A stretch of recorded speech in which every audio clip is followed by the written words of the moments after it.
Hi everybody, my name is Jessie. I'm the Vice President Creative for the Anthropology Society. I create all of the media and push across all of our social media platforms. Today joining us we have Dr. Alexis Dolphin, who is a biological anthropologist. She specializes in dental anthropology, human osteology, bioarchaeology, paleonutrition, and paleopollution. I'm really looking forward to learning more about her research in this interview, and just want to thank everybody for joining us today. So let's get to it. Thank you so much, Jessie. And hi, Dr. Dolphin. Thank you so much for joining us today. We're so excited to have you here. Hi, thanks for having me. I'm glad it worked out.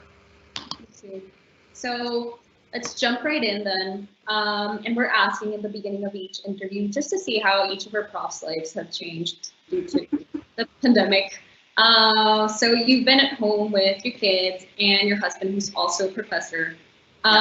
So how have you had to adjust to this new at-home lifestyle, and how have your plans for the summer changed?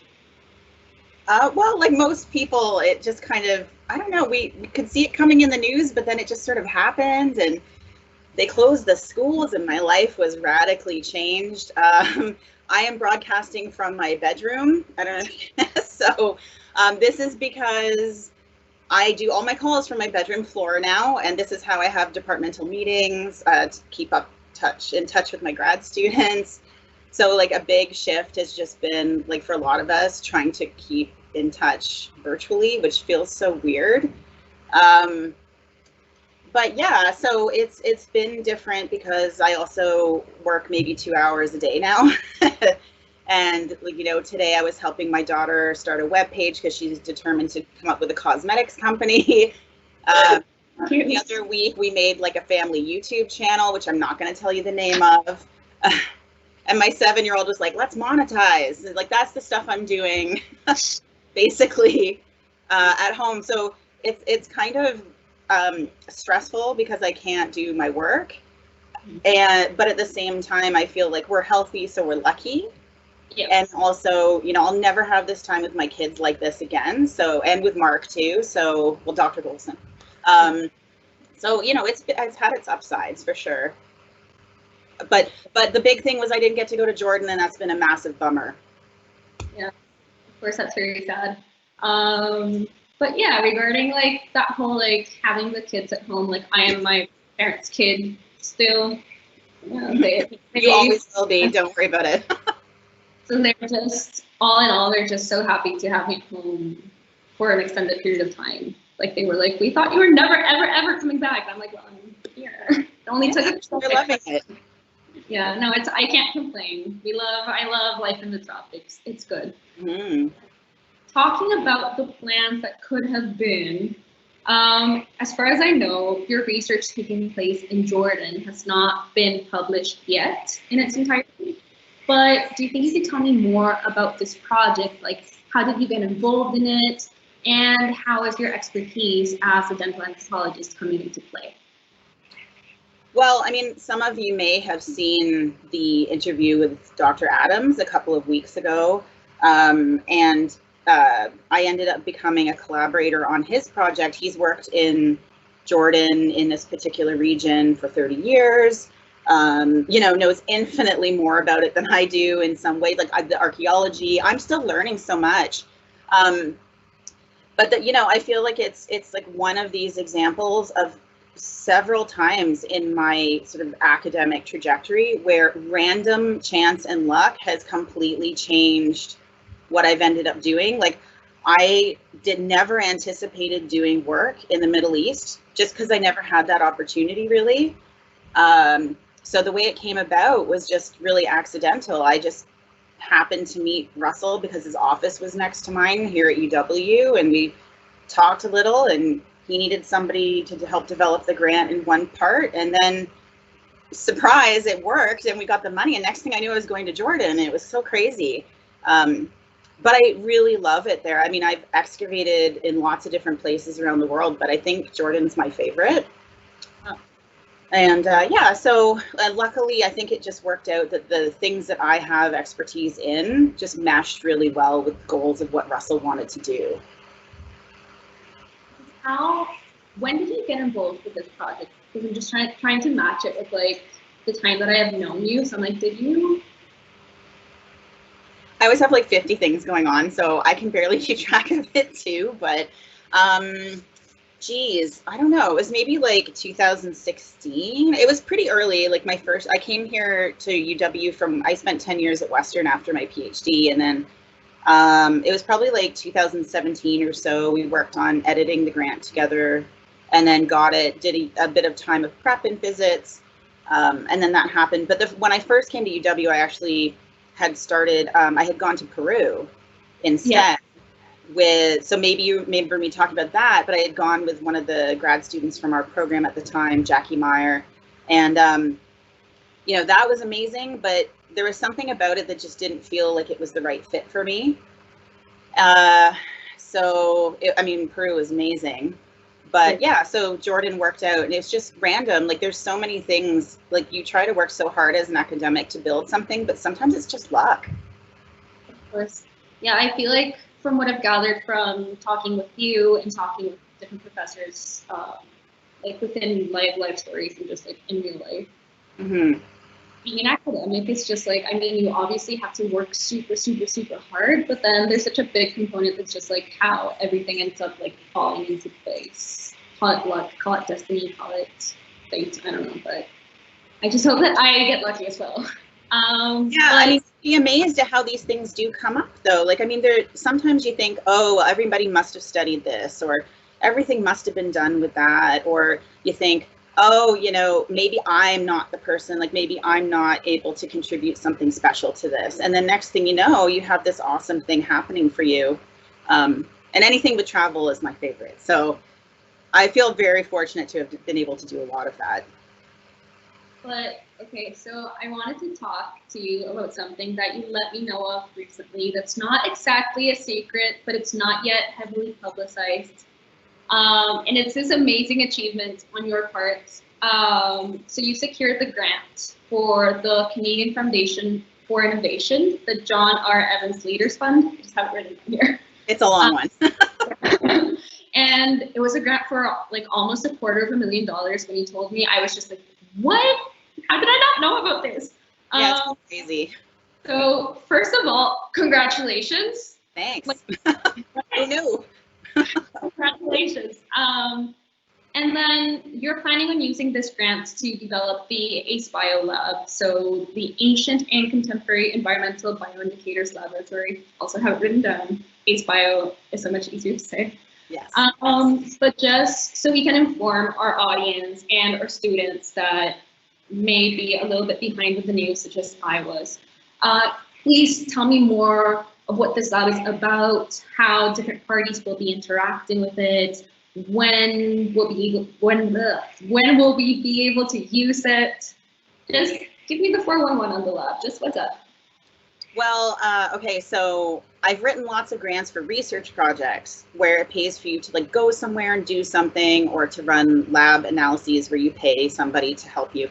But these ones are different because they're for infrastructure. So like, I know other people have had them where they've used them to build like a new building on a campus, even like they're for millions of dollars. So so this one, it's specifically to buy equipment that goes into, anybody who's been in the BioAnth teaching room in the past year or so. There's a separate room, and in there, that's where the ACE Bio Lab is going to be located.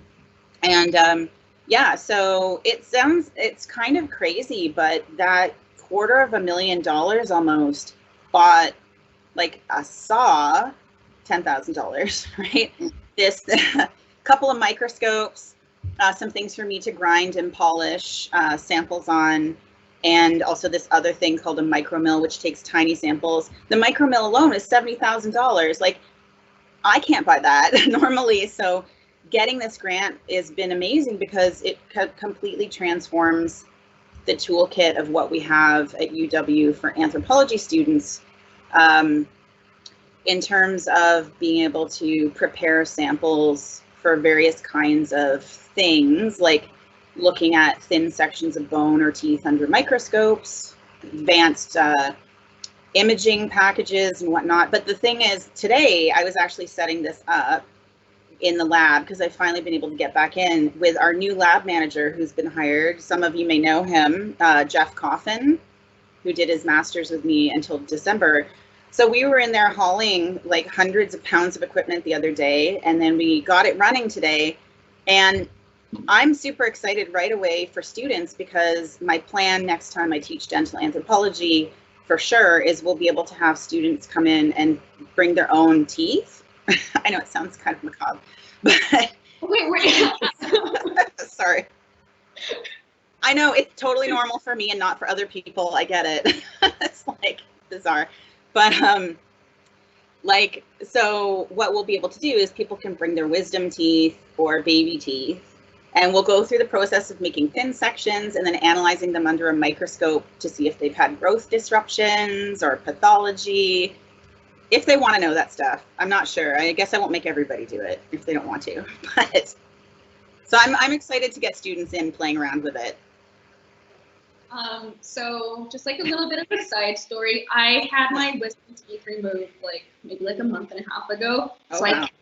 My brother also got his removed, so I asked him, like, can you please give them to me? And he's like, you're so weird. Why? And I was like, for the lab.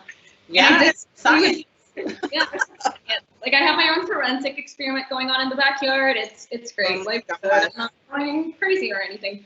Well, hold on. Let me show you. This is in my bedroom, of course. I'll just show you this one thing I've got here.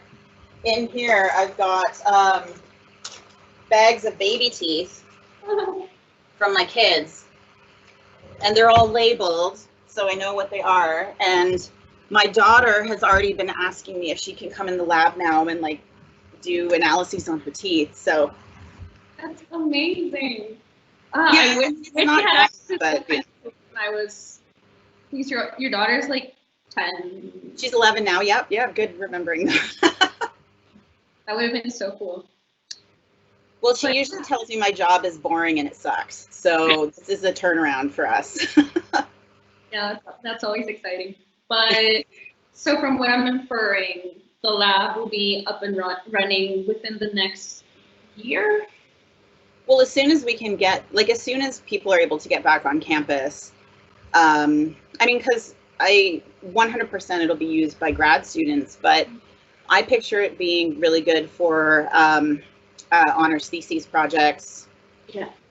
Also for, you know, it might be possible for people to do side projects in there, maybe for some of the 400, like the 400 level classes. There might be other ones coming. We'll see how that goes in the next little bit. So, I mean, there will be volunteer opportunities. I often have volunteers come in too. So if people are actually interested in sort of like that kind of hands-on work, it's kind of like slow going and you have to be kind of detail oriented, but it's kind of fun to do stuff with your hands too. Yeah. Yeah, my mom just slid in here. She heard me talking about my teeth. She brought them. So that's fun. Yeah, So there's showing something for you.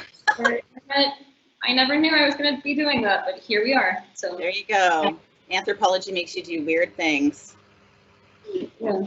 Well, but that's really exciting because I only have 1 more year to go. Well, I mean, not like I only have 2021 to go. So I was like, will I be able to use that?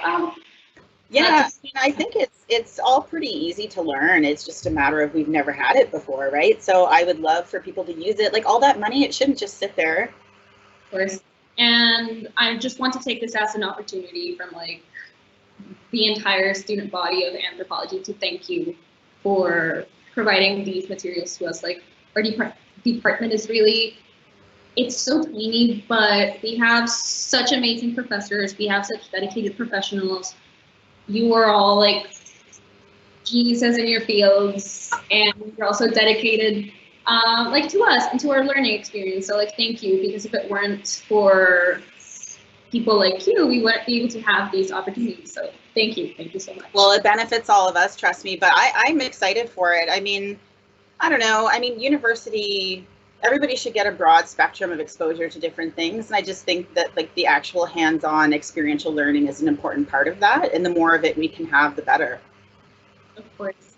And another thing that I wanted to know regarding the world of grants, how do you secure grants of that caliber? Like, I mean, obviously you have to have the academic expertise and know-how and to be like a leader in your field. But what are some other skills that we can work towards developing so we can be able to like secure those big name grants? Well, I mean, you kind of start writing something like a grant if you apply for grad school, because you have to write a statement of interest.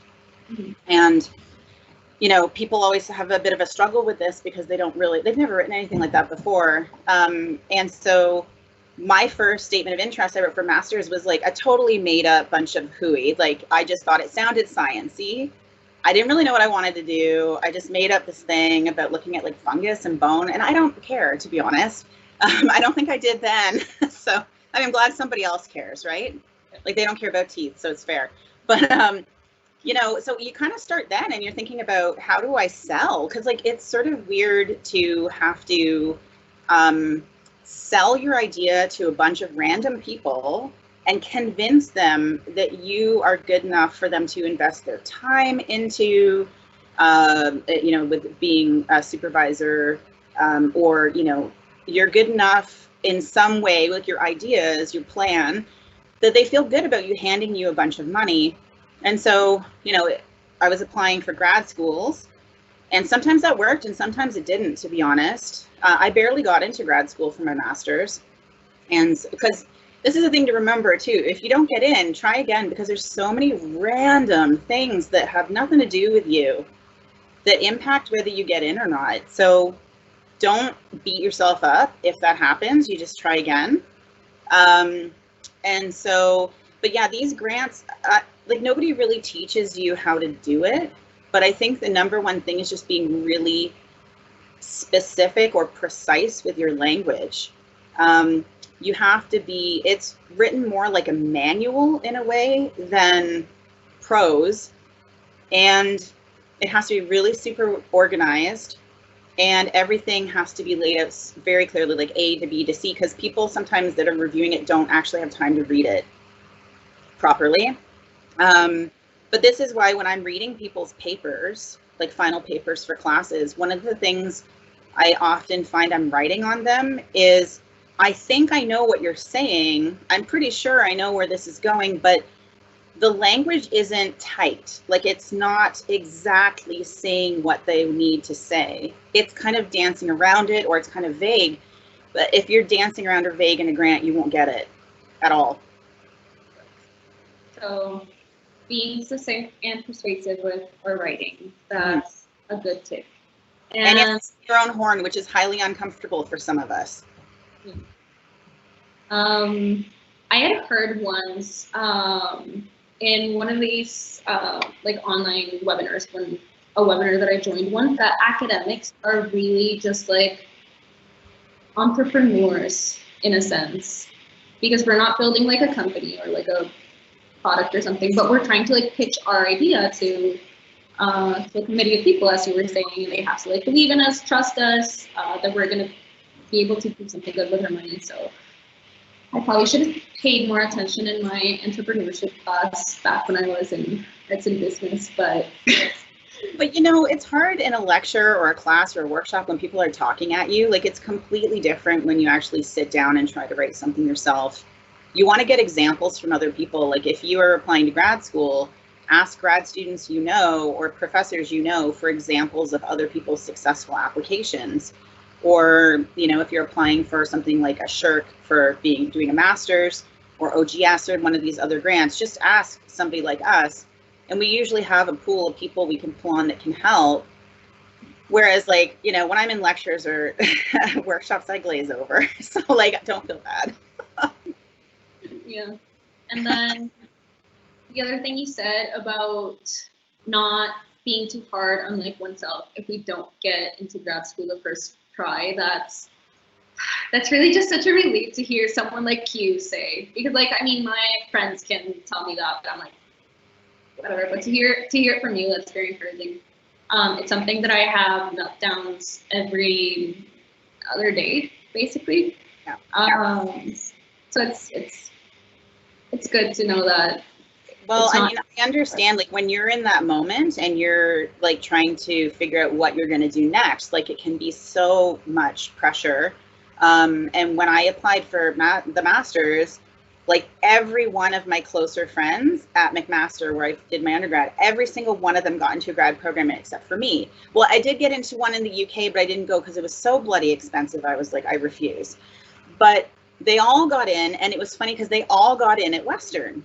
And I was the only one that didn't get in. And then what happened was that the person who was going to have my spot with Dr. Christine White there backed out for some reason. They picked another school. So I was a second round pick, and I got in by like the skin of my teeth. And then, but then it doesn't make much sense because when I applied for the PhD, like I was the only one coming out of the master's who got right off the bat a 4-year short grant to cover the cost of my PhD. Like like everybody has their moments, right? Like where they get it and where they don't. Like it balances out, I like to think. Yeah. And well, yes, I'm just like processing. But about your research, you have such an extensive career, and it's so fascinating. You've done research, well, not everywhere, but like everywhere. So you've been to Belize, Jordan, Mexico, Norway, France, Peru. Iceland, one of my favorites too. There we go. So many places. So I wanted to know, this is more of like a personal opinion question. Sure. What is the most groundbreaking project that you've worked on? Not necessarily like the coolest place, but like. It's hard. This is a hard question because I feel like some of the things that, you know, those of us that doing our work feel is groundbreaking, like other people don't care because it's like such a small little zone of interest. Like, you know, not everybody's into what I'm into, but I do, like, I mean, Belize was amazing. Peru was amazing, but I wouldn't say that they were groundbreaking in any way. Iceland, beautiful, but a very frustrating project I was on. And where else was I? Mexico. I actually did, that was more ethnographic field work actually, which is unexpected, and I didn't really speak much Spanish then. So Jordan, I think, would probably be right now the one that I would say is going to have the biggest impact, probably the work long term, just because, you know, we ended up working on this site, like talk about accidents. We went last summer and we're like, well, we've got the whole valley, let's pick a site. And we picked a site and it didn't work out. We were there digging endlessly. And then we went to this other spot and we're like, okay, let's just start here because there's some looting. We know there's bodies there because I can see them coming out of the ground. So we'll just start here. And then we ended up by the end of it realizing that we had these large structures, I don't know, say like 3 meters by 6 meters of like community sort of burials, like a charnel house. And in them, there's some pottery that connects this site to not just the early Bronze Age, but also to another site that's really well known further north. And it's totally unexpected. And the reason it matters is just that there aren't really sites like this that are intact in Jordan anymore. Looting there is a massive problem. But the looting at this site is not so bad. I mean, it's all bad, but it's not so bad. So I think this may be like one of the only sites that exists like this anymore. So it's just going to be an amazing opportunity to find out about, you know, connections between groups of people during that time rather than just having one site. And it'll be an awesome opportunity for students to come and dig. Like, I know that's not about the groundbreaking research part, but I'm excited about, you know, I had a great time just being out there, hanging out with people, even though there were days where we were hot and all wanted to kill each other. But it's an amazing project, so I feel really lucky to be on it. And well, I mean, it is very positive, very exciting for students to get to go and work on that, because like I feel that at this point in my career I am still very impressionable, so I feel like I would like cherish that experience forever. So yeah, I mean, even if somebody never goes to an archaeological site again, it would be amazing.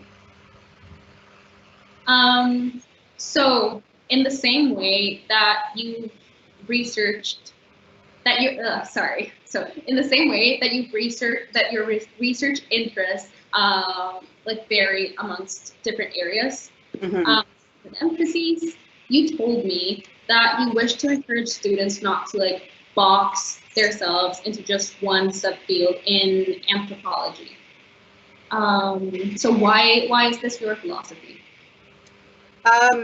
Well, I mean, I just feel like when I was an undergrad, I was so like bones, bones, bones, bones. And I just wanted to take like all bone stuff. Like I actually knew out of high school I wanted to go into this, which is kind of was unusual back then in the 90s. And so that was mostly what I took. And then I was always like, you know, if I could get out of, I took my cultural requirements and I didn't want to do any more. And then I got to my fourth year anthropological theory class, and I read this one article that was sort of more biocultural, like a bit of a mix of applying, like sort of maybe more like what you'd say is medical anthropology.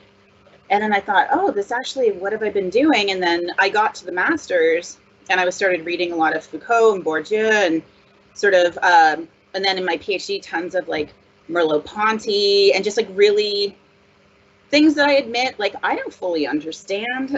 I mean, you know, some of these people don't write in ways that is like super understandable. Like, let's be real. Like, my husband reads this stuff all the time and writes academic papers about it. And half the time he's like, holy cow, I just spent like an hour trying to figure out a paragraph. But what I really loved is it's like the science part of things and the hands-on part of things only is meaningful if you can try and understand something about the people. And how can I possibly do that without knowing something about the so many ways that people live their lives and why they do what they do, how they find meaning in the world. So I'm very much dedicated to this biocultural perspective rather than this splitting off, which is very easy to happen. So I know sometimes students will sort of like gravitate to one area or another, but I think that as you go on, you will generally, I think, and I've heard other people say this too, like come to a point where you realize there's a reason we have a 4-field anthropology, or 5 if you want to think of it that way, in North America. And I think it can work really well. I mean, that's why I went to the University of Massachusetts, because they specifically had a program that was dedicated to like tons of theory, but also I was learning about lasers and trace elements. Like it was a crazy mix. Of course. And I feel like, yeah, exactly. Like it's very reflective of anthropology as a field in itself. I think it was Dr. Data said at some point in one of her lessons was like, I mean, in anthropology, we can't only consider like religion, or we can't only consider like gender. We have to look at like how religion intermingles with politics, intermingles with gender, intermingles with like family structures, with psychology, with diets, with, so yeah, that makes a lot of sense. And like when you look at the world right now and you think about like, are simple, quick answers to big problems working? Like they're not. I mean, whether we like it or not, humans are super complicated and fascinating, and they always have been. And so I think it's a real challenge for people. Like it's a scary proposition though, to say, okay, I'm going to be like aware of these ethnographies, and I'm also going to know how like stable isotopes work, and I'm also going to learn how to dig in the field, and I'm also going to learn how to do interviews.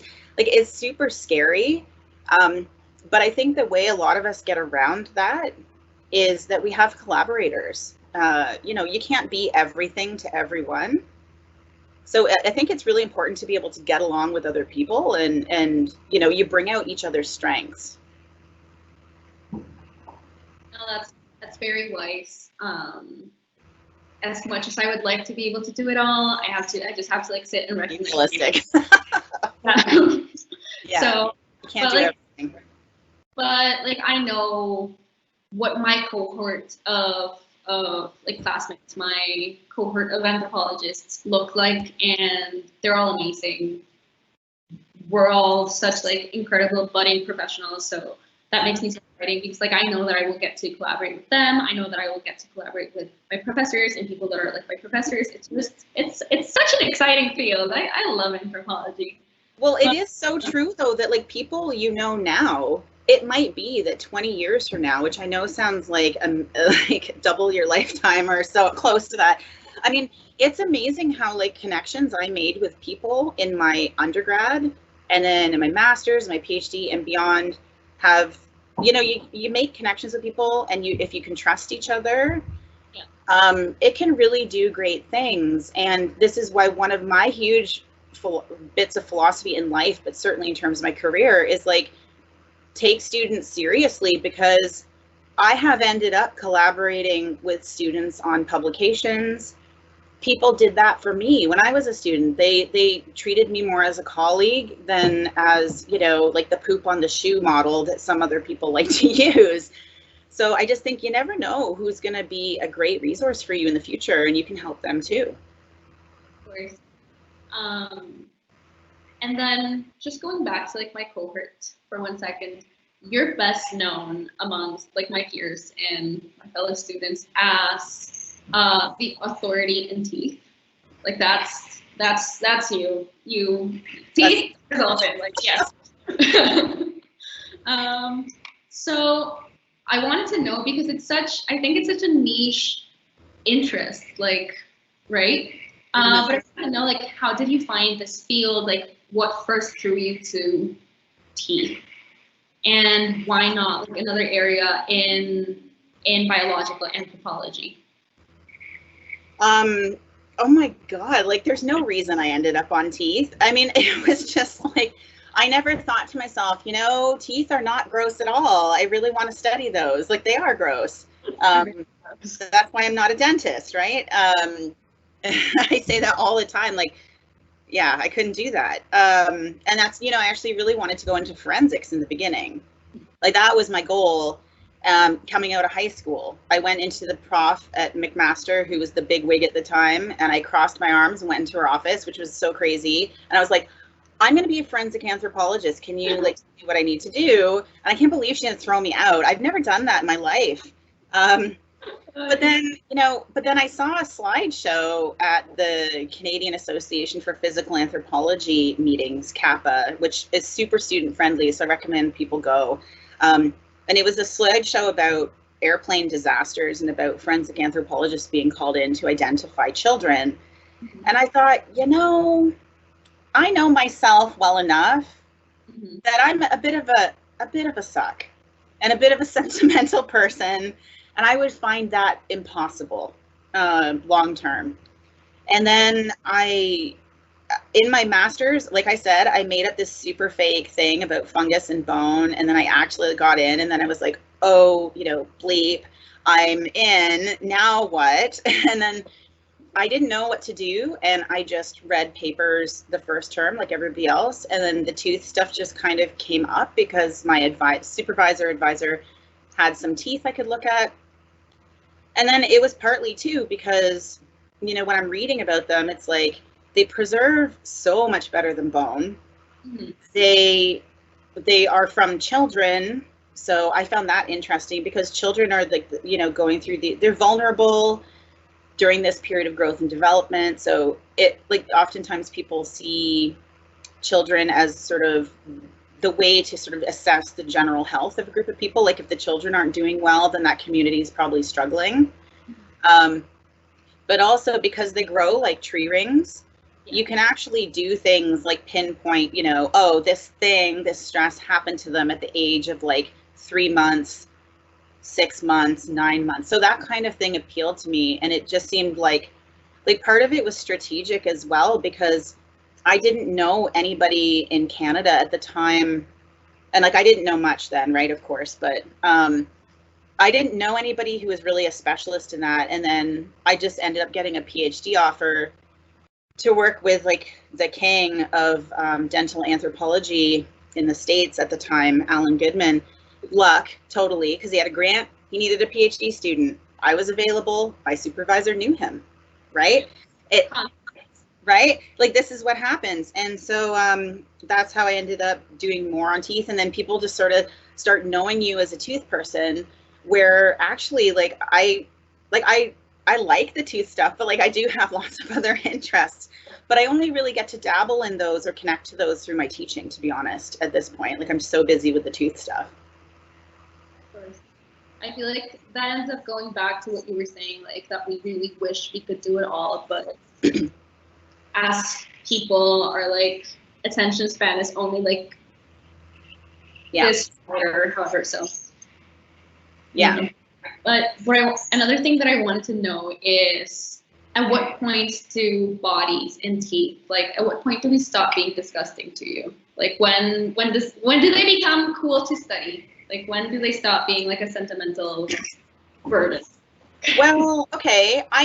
When I went into this in the undergrad, I was just so like, wow, and interested that I wasn't really thinking about the people so much in front of me as people. Like, to be honest, I think a lot of students are like that. They're just like, I want to soak up the information. I want to learn about the anatomy. Oh, that paleopathology is cool, right? But then after you start doing it for a little while, and I feel like especially my master's, where I spent a lot of, it sounds so weird, but like I spent hours and hours and hours alone with these individuals from 2 sites in Belize, that, you know, I could like recognize people based upon like looking at their skulls, and you start to like contemplate a little more. Mm-hmm. But certainly when I got to UMass and I was in charge of the osteology and dealing with the remains for this repatriation committee for 3 years, I mean, that totally like took it to another level. You know, when you're talking with people about their ancestors, like their family, it makes it completely different. Of course. Yeah, no, that does make a lot of sense. And I feel like my main interests are more like towards like the social cultural side. I didn't even know that. I mean, I obviously knew, but I had never really sat down to like think that bio was a place in anthropology until I got to university. And then when I took osteology with Dr. Dolson, I was like, wow, right? And paleopathology too. I was like, bones are so cool. But then I got to forensics, and it was Dr. Sheck teaching it, and he showed us like a bloated body, and I was like, this is not for me. We're not doing this anymore. So yeah, but yeah, that's why we all have our things that we're capable of doing, and I'm so thankful for other people that they can do that. You know, and it's like, I know Mariah has said to me, I don't know if she's watching, that you know, teeth are like not her favorite at all. She's like, I'm so happy if you just like deal with that. So it's fine. You don't have to like everything. And then just like on a similar note, just like a quick answer, what do you think is the most interesting thing that you can learn about someone through their teeth? Well, there's a few things, but I just like them because of the specificity. Like, bone turns over, you know, every 7 years or something like that. So your skeleton is new, you know, every decade at least, but your teeth stay the same. And I kind of like that, you know, I can find teeth from 5,000 years ago, and I can look at them under a microscope, and I can say, oh, you know, this person was breastfeeding for this amount of time. I can see that they had several stress events in their life. Like it feels a little like the level of detail you can get is so much greater than it is for bone. That I really like that aspect, because like if you do want to know the story of a person, it's really cool to be able to look at their early years, and then also then look at the skeleton and say, well, what happened in the history? Like, did they had trauma? What was their, you know, diet or disease exposure? Like so I like that you can build a whole story like from the early days to later on at age of death. Of course. Yeah. And I'm just waiting until I get to take dental, not this fall, next fall, hopefully, fingers crossed. Yeah, I think that's the plan. Yeah. Yeah. So another question. This is something that, I mean, I'm nowhere near ready to go on and start conducting my own research, but when I project myself into the future, I'm like, okay, what if I live in like this place, but then my research is like right over there, like halfway across the world? Like, what is it like to conduct research internationally, but have a home base elsewhere? Like, do you mean in terms of the logistics of getting research done, or do you mean more in terms of like family life or relationships? Because there's like two different parts of this to me.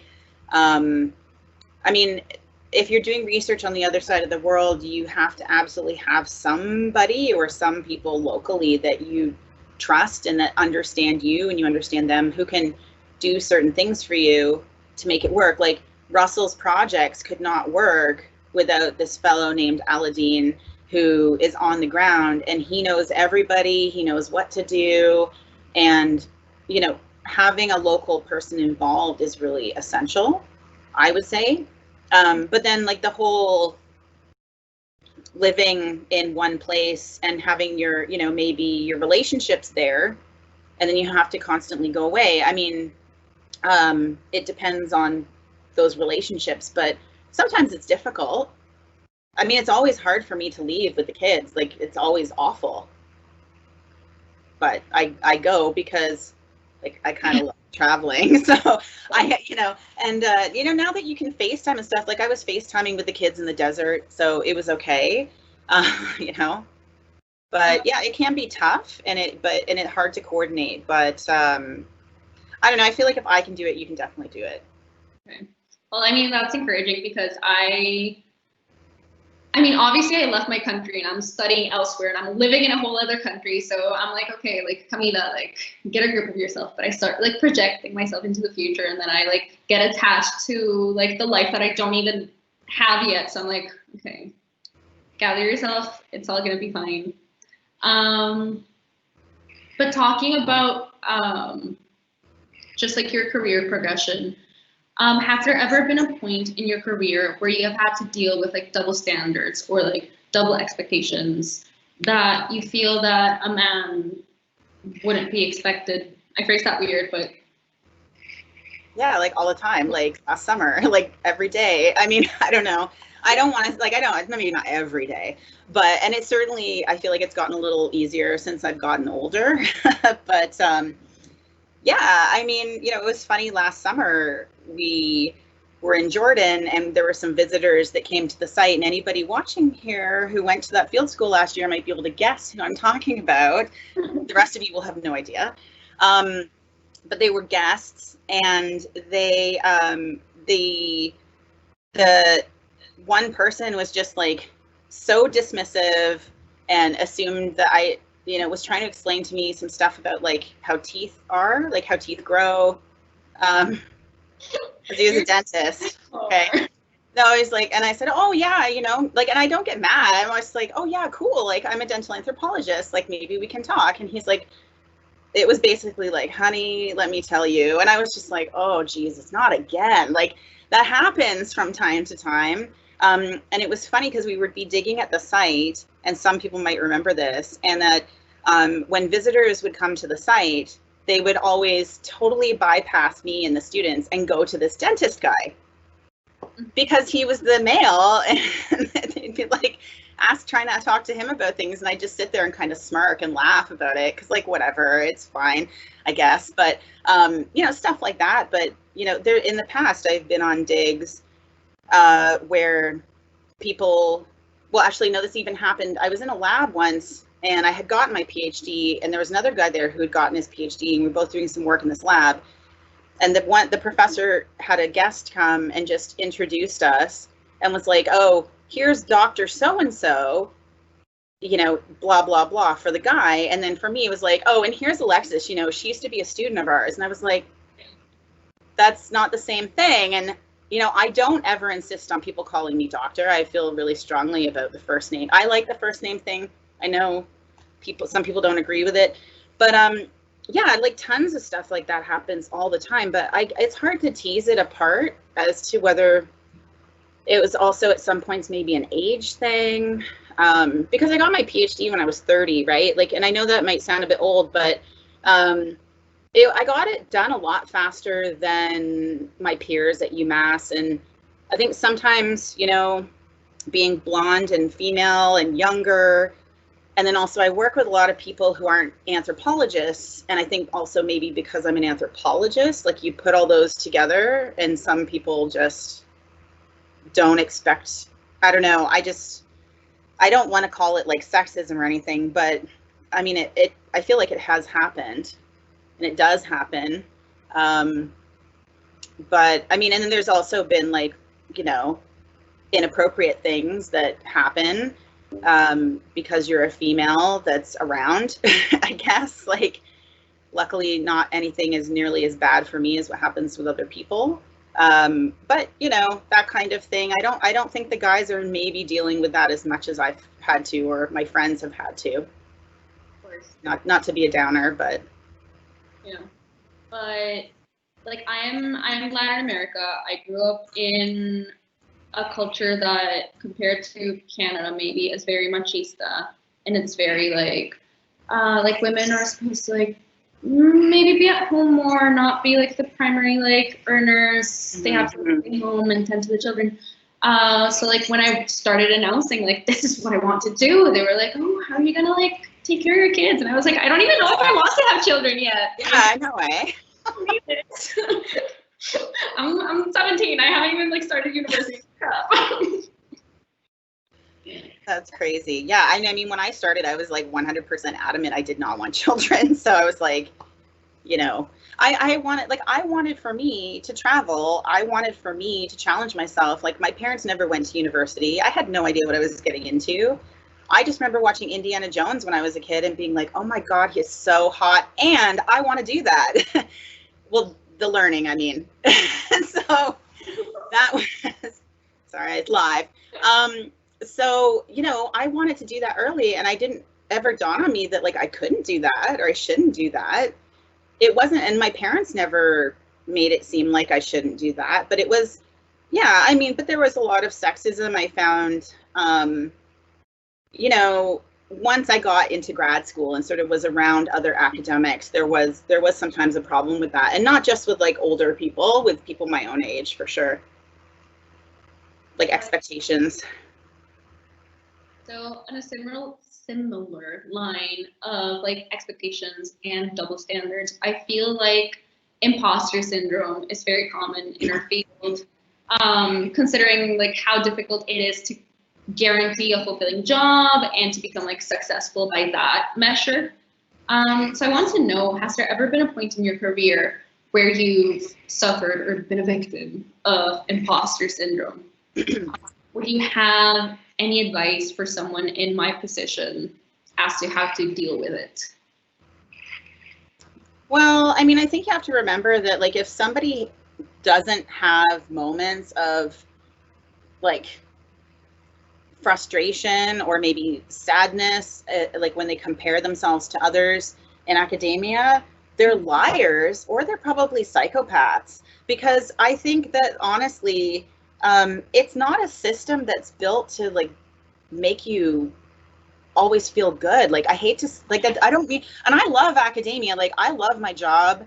I feel so lucky, but it is very competitive, and we're sort of streamed into always wanting to compete with each other.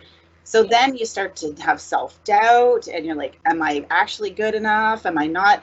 And like, certainly when I got in my master's and I was the only second round pick and all my friends got in, I remember my friend Rhonda Bathurst, who's now in charge of the Ontario Archaeology Museum in London. So she's like super power woman. You know, I remember we both got in, and after a couple of weeks, we're just like, oh my God, when are they going to find out we're not supposed to be here? They made a huge mistake. Like, we're not the smart ones here, you know?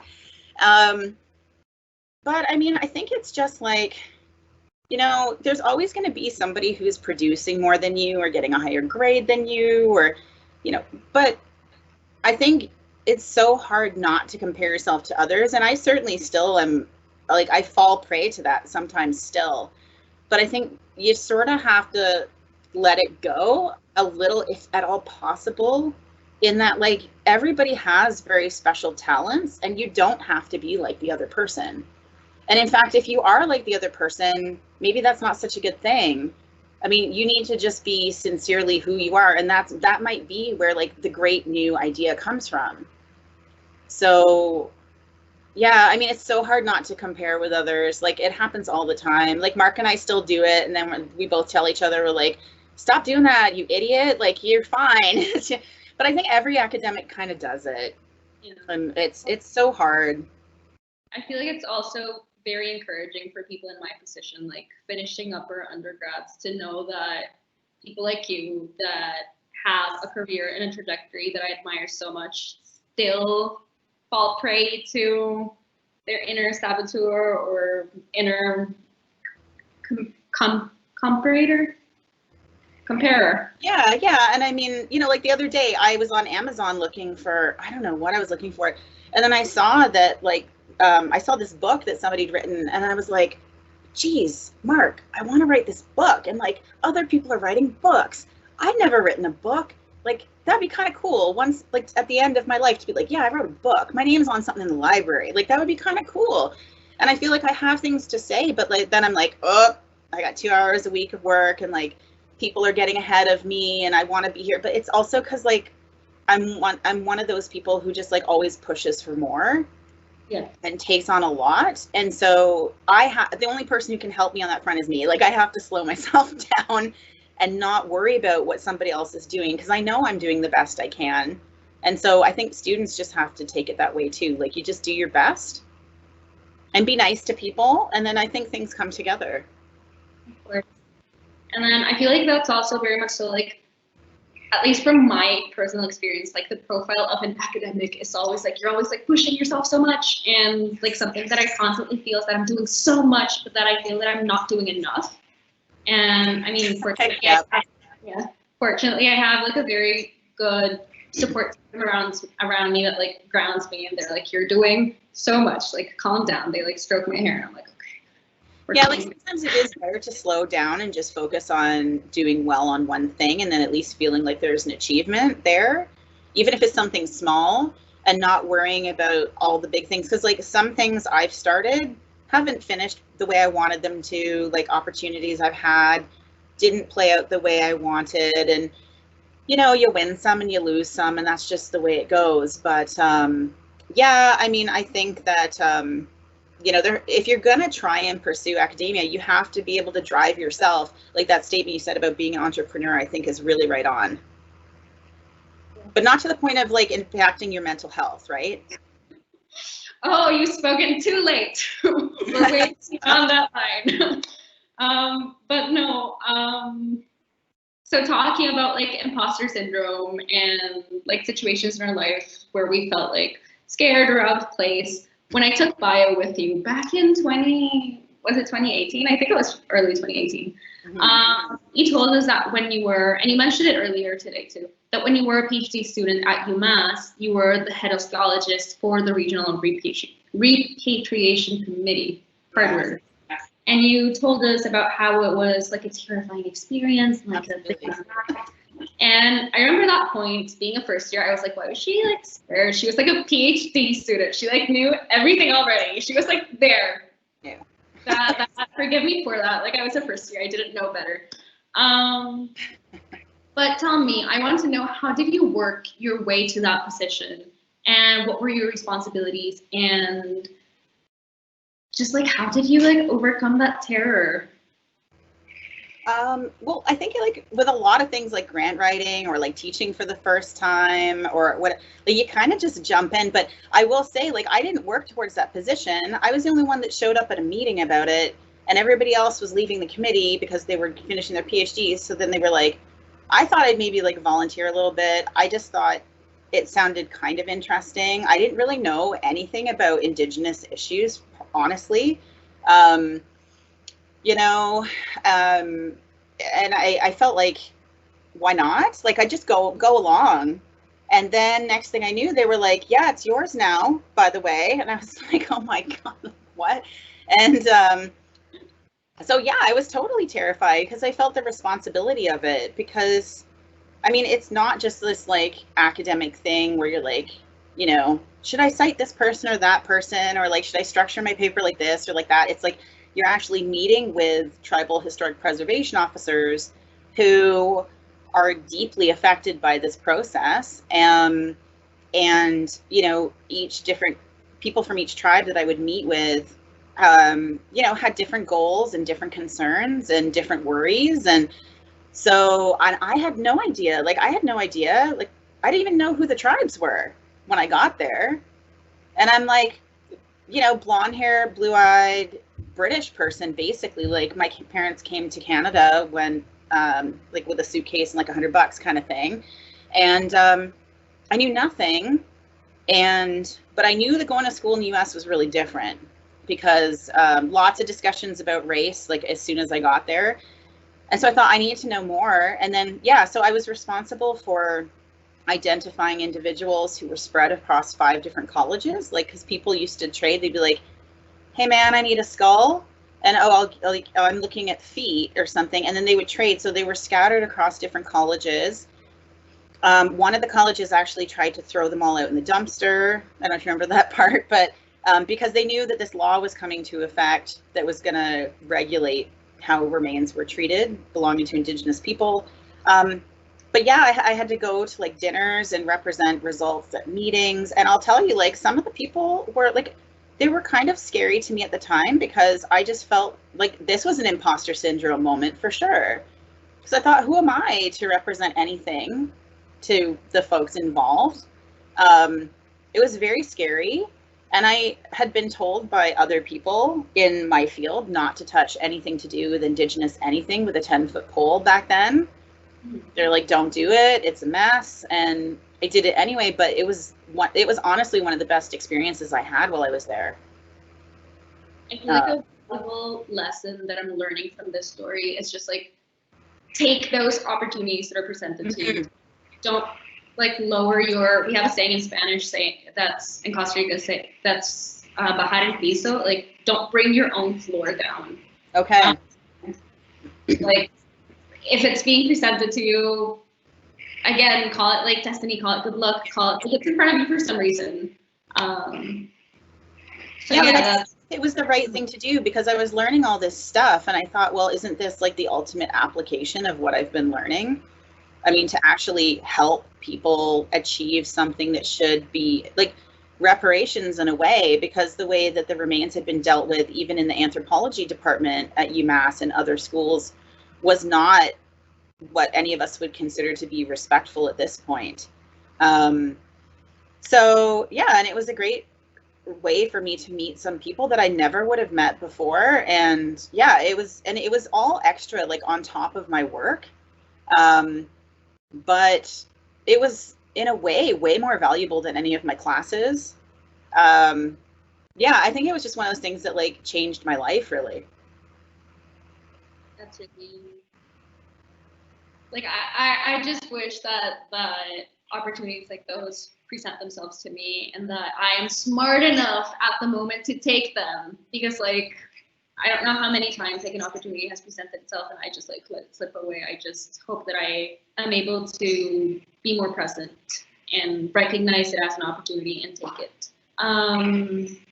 But moving on to, I also have this random like sun ray just hitting my face and like finding at this moment. Beautiful. Got it.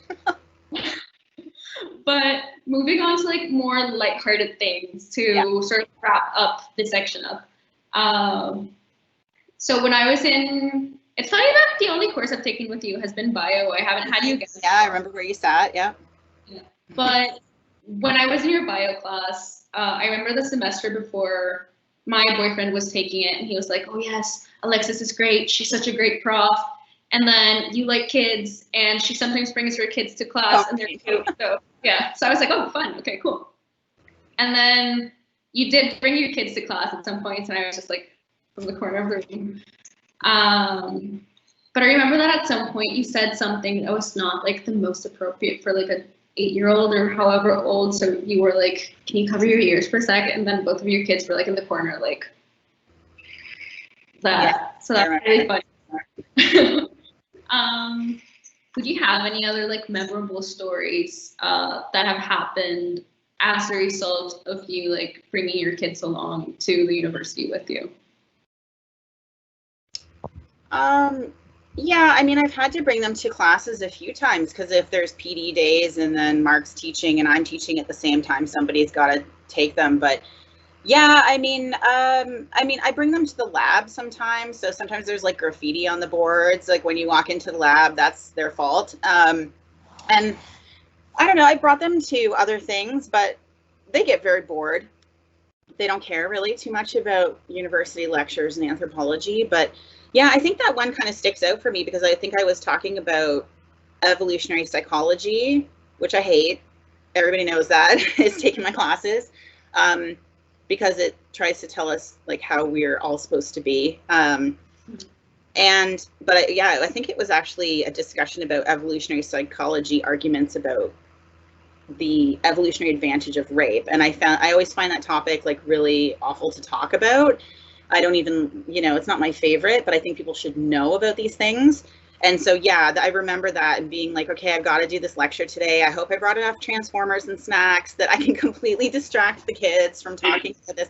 So eventually, yeah, it was ear covering. But yeah, they've come to conferences before. And one time I was doing a presentation and my son, Mark, had both the kids like outside the door. I could see them through the crack. And Fox was only about like a year old. And he saw me through the crack and he started like cooing to me in my talk, and it was so distracting. And I was also still nursing then, and it was just like my body was like, go get the baby, and then but I'm trying to do this talk and sound serious, and then but mind you, like I never really script my talks at conferences, so people just understood. They know me anyway. But I mean, that was kind of weird. To be thinking about you're supposed to be nursing a baby in a talk. And I've also been at conferences and nursed the kids sitting on a garbage can in the bathroom and then run to do my talk like 10 minutes later. So yeah, you make it work, right? And then, I mean, I get that kids don't always like want to do what their parents do. Yeah. But like, I think that's such a cool experience to have as a kid, to just like see both of your parents just like being like these awesome like academics, but that's also like because that's sort of what I want to do, so I just like project myself onto them. Yeah, I mean, I remember and like I can see it. Like my daughter will always say like, your job's super boring, and who would want to do that?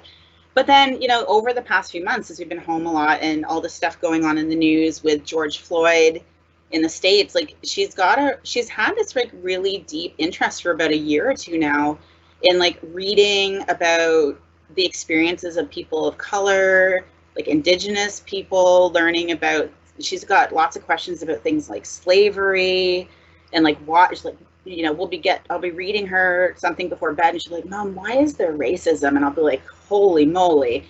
Okay. And this is where I'm just like, you are the child of two anthropologists for sure, because she seems, I don't know what she'll do with her life one day. And like, who knows, but it makes me feel proud that she's interested in people and sort of like, caring about what happens in the world. So I'm hoping a little bit of that aspect of anthropology rubs off on them.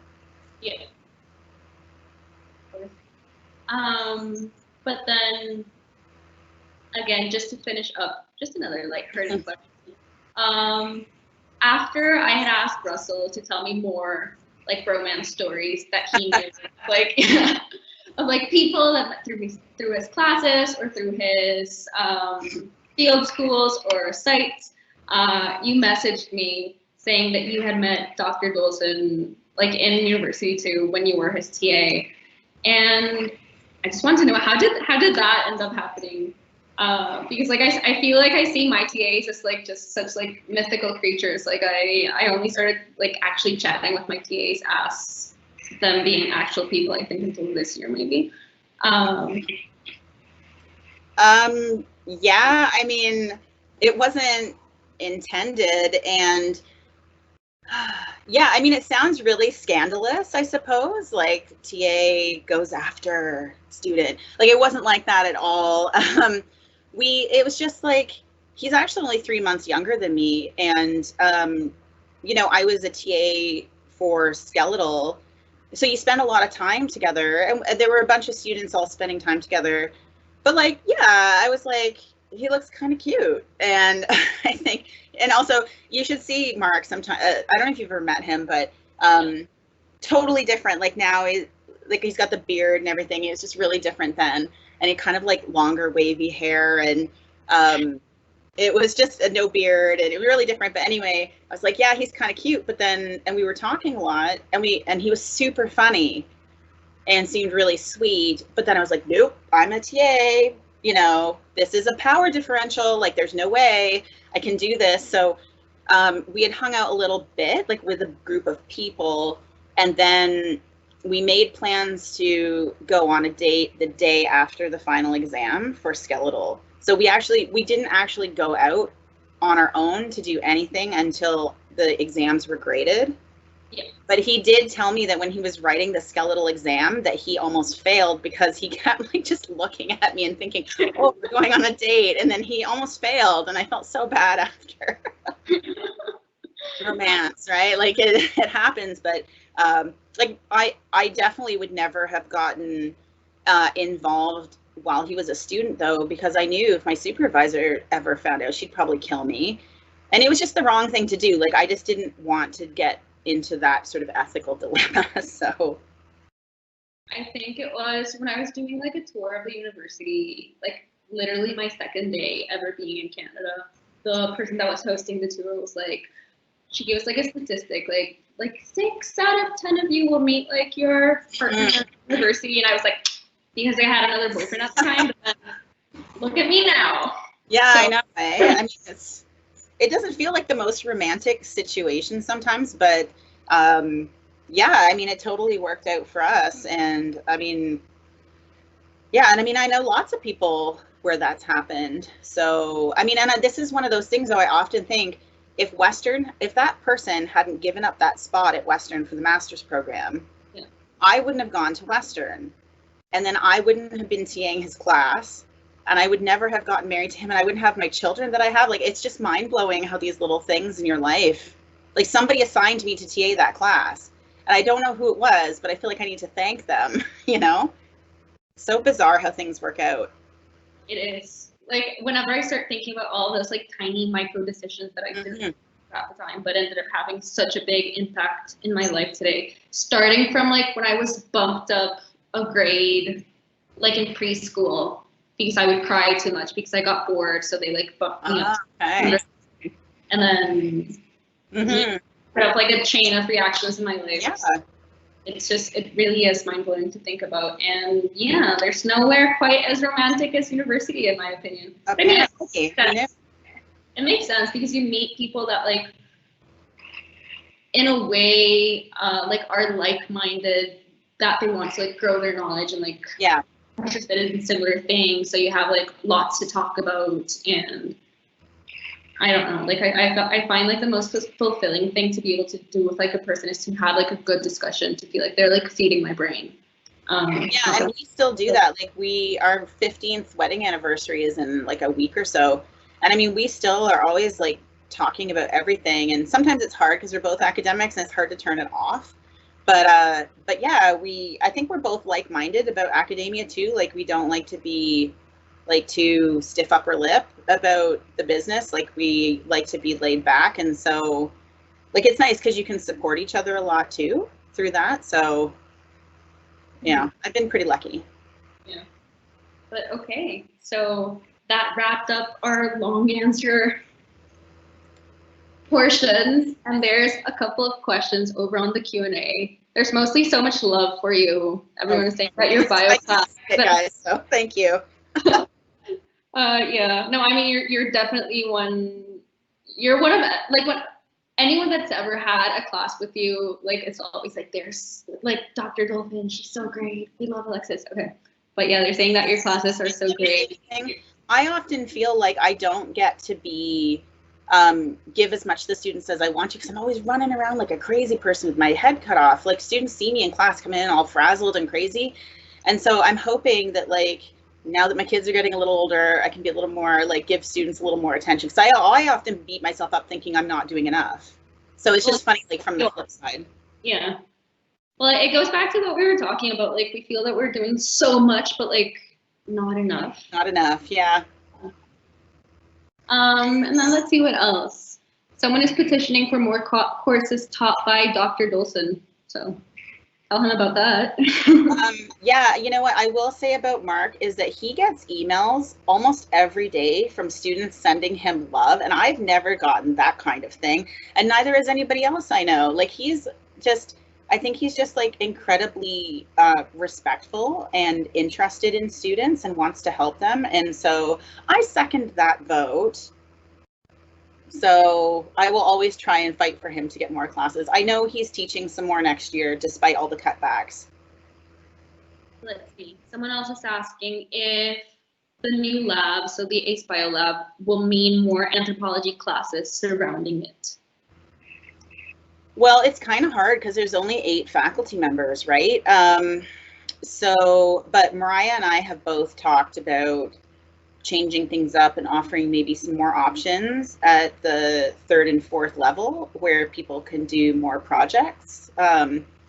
And also get a bit more theory in bioarc, honestly. We don't really do much of that as much as we should. So I think that we're getting into a stage where we're revamping some of the curriculum in the near future.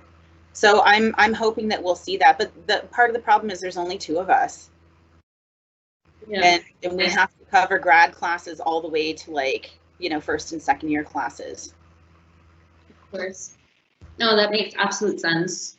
But I mean, hopefully, like fingers crossed, and like we know that you'll be able to integrate the lab into the already existing classes. So like, in a way, we will be getting like revamped courses. It's a bug.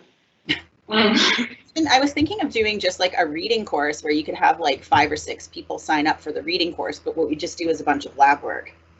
Of course, that would be very that would be way around it, you know. But yeah. I wouldn't get paid for that, right? Like it would just be like an extra. Yeah.